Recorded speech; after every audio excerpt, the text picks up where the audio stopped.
অনেক বছর আগে আমাদের জাপানে কুচিসাকি ওনা নামের একটা যুবতী মহিলার খুব সুন্দর স্ত্রী থাকতো। কথায় বলে যে তার বর নিজের বউ কুচুসাকি ওনার ওপর সন্দেহ করত।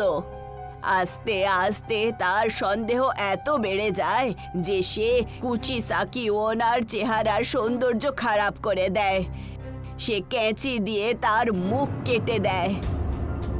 বেশি রক্ত বওয়ার কারণে কুচিসাকো ওনার মৃত্যু হয়ে যায়, কিন্তু সে মরেনি।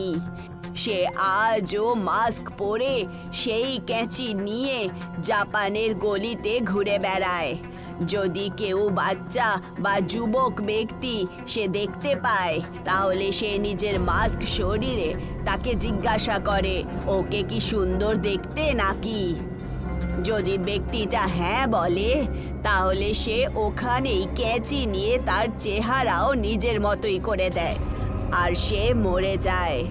আর যদি কেউ না বলে, তাহলে সে তাকে প্রাণ থেকে মেরে দেয়। দুটো অবস্থাতেই মৃত্যু পাকা আছে।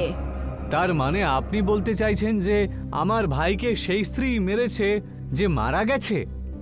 হ্যাঁ, কারণ তুমি যেই জায়গাতে দাঁড়িয়ে আছো, কুচিসাকি ওনা সেই বাড়িতেই থাকতো।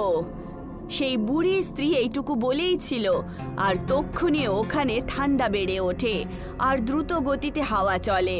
ওই বুড়ি মহিলা ওখান থেকে চলে যায়। আমার মনে হচ্ছে ওই বুড়িটা একদম ঠিক বলছে রাহুল, আমাদের এখান থেকে চলে যাওয়া উচিত। আমি এইসব আজে বাজে কথা একেবারেই বিশ্বাস করি না।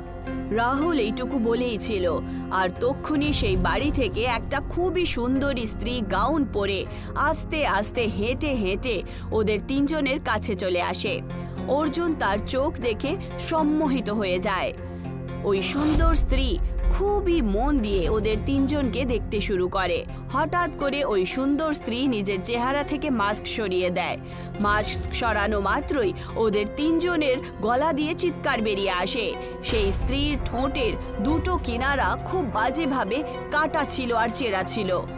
হঠাৎ করে ও খুব ভয়ঙ্কর স্বরে হাসতে হাসতে